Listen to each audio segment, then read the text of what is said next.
در 2 هفته اخیر یک سوال تقریباً همه جا دیده شده است. در گروه‌های خانوادگی، در شبکه‌های اجتماعی، دور میز شام و در تیتر روزنامه‌های سراسر جهان.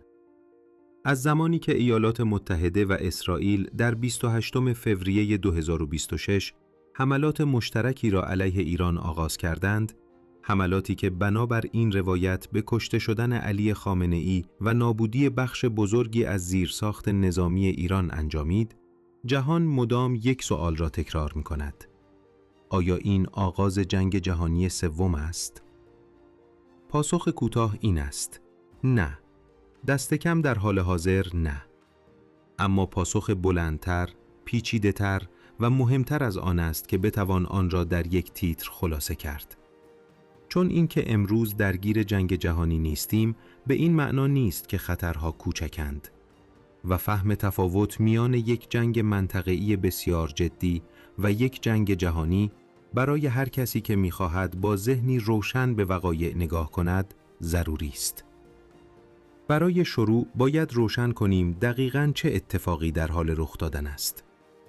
بر اساس این روایت، حملات آمریکا و اسرائیل که با نام عملیات خشم حماسی شناخته شده اند، ظرف چند روز پدافند هوایی ایران بخش بزرگی از نیروی دریایی، پایگاه‌های موشک‌های بالستیک و تأسیسات هسته‌ای را هدف قرار داده و نابود کردند.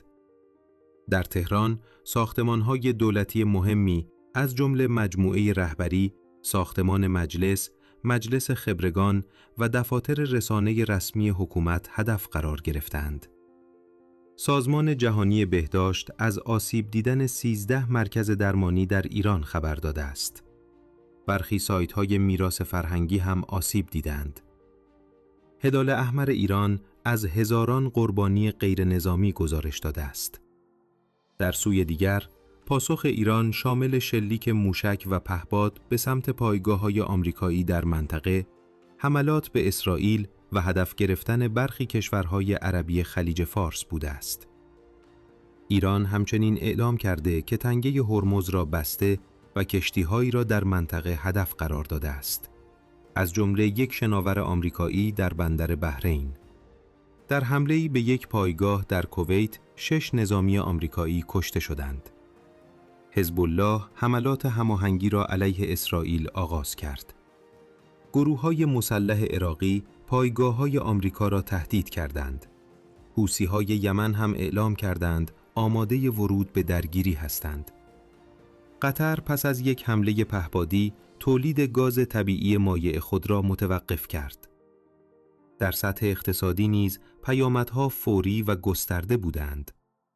قیمت نفت تا نزدیکی $120 برای هر بشکه بالا رفت. آژانس بین‌المللی انرژی 400 میلیون بشکه از ذخایر استراتژیک آزاد کرد. بازارهای سهام افت کردند. قیمت غذا و سوخت در سراسر جهان بالا رفت. همه اینها نشان می‌دهد با بحرانی بسیار جدی روبرو هستیم. بحرانی که به گفته این تحلیل بزرگترین اختلال در عرضه انرژی در تاریخ معاصر را رقم زده است. اما آیا این بحران یک جنگ جهانی است؟ برای پاسخ به این سوال، این تحلیل به مقاله‌ای از نشریه فورین پلیسی اشاره می‌کند که 4 معیار برای جنگ جهانی برمی‌شمارد. اول اینکه همه یا اغلب قدرت‌های بزرگ باید مستقیماً با یکدیگر درگیر باشند.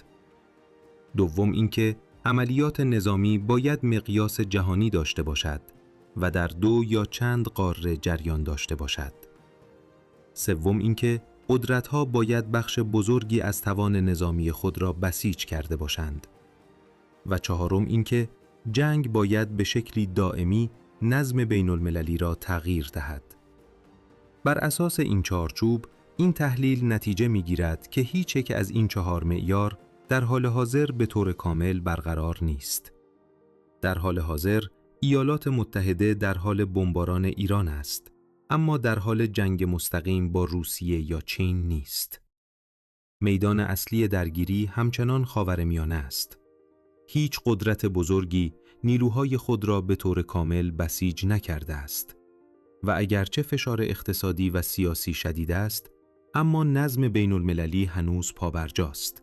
زیر فشار بله، اما نه در حال فروپاشی کامل. در این متن نقش روسیه و چین به عنوان دو بازیگر مهم جهانی بررسی می شود. روسیه حملات را محکوم کرده و گفته می شود اطلاعاتی درباره موقعیت ناوهای آمریکایی در اختیار ایران قرار داده است. اما نه نیرو اعزام کرده، نه سلاح سنگین منتقل کرده و نه مستقیما وارد جنگ شده است. تحلیلگران نقل شده در متن میگویند مسکو اساساً توان چنین مداخله‌ای را ندارد، چون سامانه‌های دفاعی، هواپیماها و موشک‌هایش درگیر جنگ اوکراین هستند. علاوه بر آن، کرملین هنوز در حال مذاکره با واشنگتن است و نمی‌خواهد آن روند را نابود کند. چین هم با احتیاط بیشتری عمل کرده است. این کشور حملات را محکوم کرده، خواستار آتش‌بس شده، از نشست اضطراری شورای امنیت حمایت کرده و نمایندگان دیپلماتیک به منطقه فرستاده است. اما هیچ پشتیبانی نظامی مستقیمی ارائه نکرده.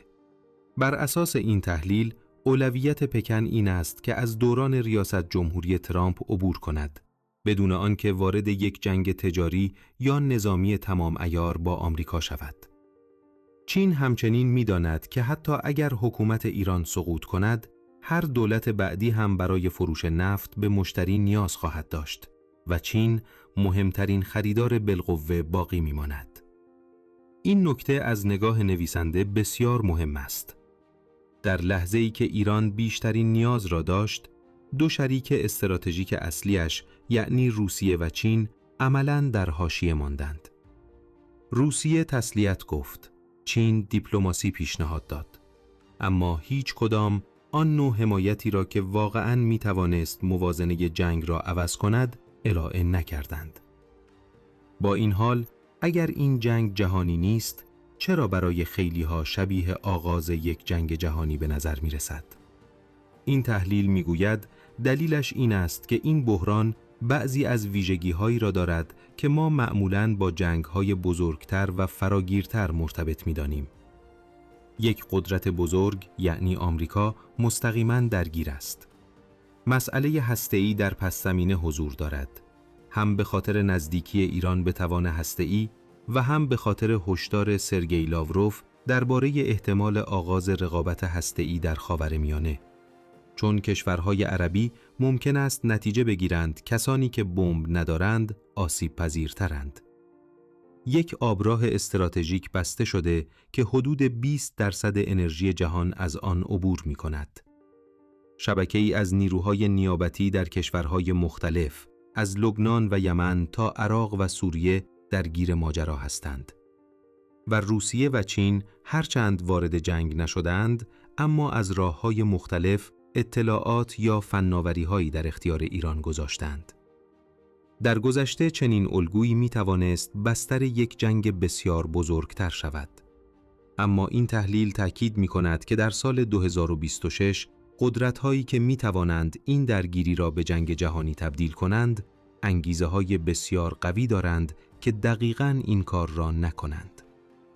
روسیه در اوکراین گرفتار است. اقتصادش زیر فشار تحریم هاست و در 15 ماه گذشته 3 متحد خود را از دست داده: سوریه، ونزوئلا و حالا احتمالاً ایران. باز کردن جبهه‌ای دیگر برایش خودکشی راهبردی خواهد بود. چین به تجارت جهانی و مسیرهای دریایی وابسته است و یک جنگ آشکار با آمریکا می‌تواند به اقتصادش ضربه‌ای سهمگین بزند. بنابراین ترجیح می‌دهد به جای تقابل مستقیم از تخفیف نفتی، میانجیگری و نفوذ تدریجی در ایران پس از جنگ استفاده کند.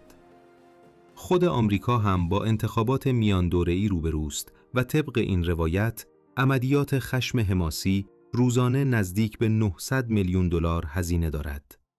ترامپ هم گفته این جنگ حد اکثر 4 هفته طول خواهد کشید. بنابراین او هم انگیزه زیادی برای جمع کردن سریع این بحران دارد. با این حال خطرهای واقعی برای تشدید بحران همچنان وجود دارند. نخستین خطر حادثه است. وقتی ناوهای آمریکایی، پهپادهای ایرانی، موشک‌های حزب الله و فناوری‌های روسی در یک فضای عملیاتی حضور دارند، احتمال اینکه حمله‌ای به هدف اشتباه بخورد و زنجیره‌ای از واکنش‌ها را راه بیندازد کاملاً واقعی است. همان حمله‌ای که به کشته شدن 6 نظامی آمریکایی در کویت انجامید، نمونه‌ای از همین نزدیکی خطرناک است. خطر دوم، گسترش هسته‌ای است. اگر نتیجه این جنگ این باشد که ایران دقیقاً به این دلیل که بمب نداشت چنین ضربه سنگینی خورد، آن وقت دیگر بازیگران منطقه ممکن است به این نتیجه برسند که برای بقا باید به دنبال سلاح هسته‌ای بروند.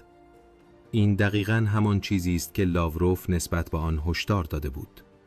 اگر رقابت هسته‌ای در خاورمیانه آغاز شود، معادله امنیتی منطقه به طور کامل تغییر خواهد کرد. خطر سوم، خطر تکه تکه شدن میدان نبرد و تبدیل آن به جنگ‌های پراکنده و تروریسم غیر متمرکز است. این تحلیل می‌گوید ایران در چندین کشور سلول‌های خفته دارد. قطر در اوایل ماه مارس اعضای یک سلول ایرانی را بازداشت کرده است. حوثی‌ها آماده حمله در دریای سرخند. مدد دفاع پیش دستانه ایران که متکی بر نیروهای نیابتی پراکنده در منطقه بود، ممکن است در صورت سقوط نظام به شکلی تازه و غیر متمرکز از خشونت و ترور تبدیل شود. خطر چهارم، خطر بلند مدت است.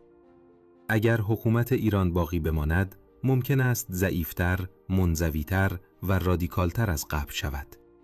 اگر هم سقوط کند، خلأ قدرت میتواند بی‌ثباتی تولید کند که سالها یا حتی دهه‌ها طول بکشد. از نگاه این تحلیل، تجربه عراق پس از اشغال نمونه‌ای هشدار دهنده است. در بخش بعدی، این متن تلاش می‌کند 3 چیز را از هم تفکیک کند. 3 چیزی که در ذهن بسیاری از مردم با هم قاطی شدند. اول، یک جنگ منطقه‌ای بسیار جدی. چیزی که همین حالا در جریان است و بر زندگی روزمره در سراسر جهان اثر می‌گذارد. از قیمت سوخت و غذا گرفته تا بازارهای مالی و حال و هوای عمومی جهان.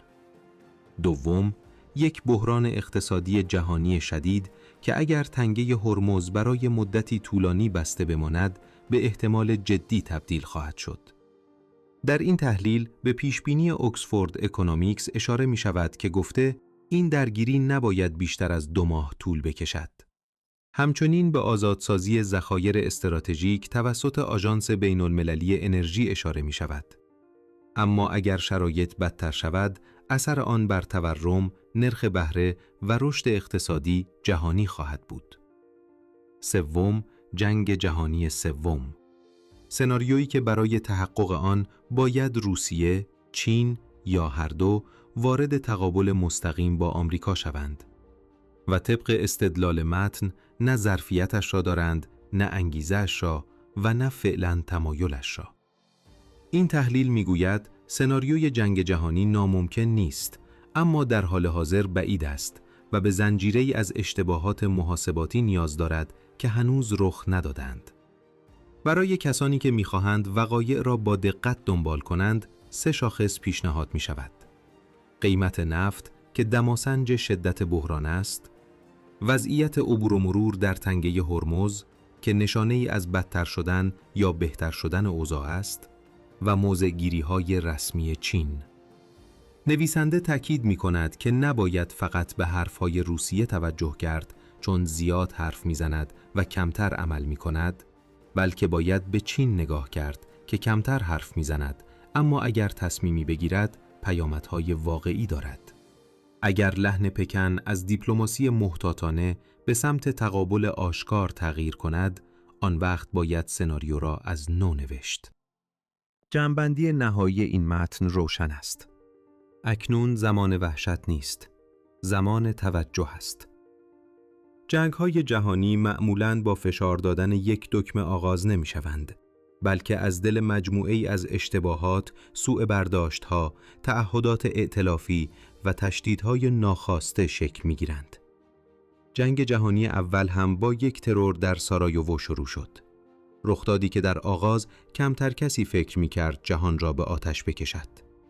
4 سال بعد 20 میلیون نفر کشته شده بودند و همه می‌پرسیدند چطور کار به اینجا رسید. نویسنده تاکید می‌کند که جهان 2026 جهان 1914 نیست. اما درس اصلی همچنان پابرجاست. خطر اصلی لزوماً در برنامه‌های اعلام شده نیست. در حادثه‌ها، سوء تفاهم‌ها و غرور کسانی است که فکر می‌کنند همه چیز طبق نقشه پیش می‌رود. در حال حاضر، مسیر این بحران هنوز شبیه یک جنگ منطقه‌ای بسیار خشن، پرهزینه و بی‌ثبات کننده است، اما همچنان منطقه‌ای. و فاصله میان یک جنگ منطقه‌ای و یک جنگ جهانی هنوز زیاد است، به شرط آنکه کسی در میانه این مسیر اشتباه مرگباری مرتکب نشود.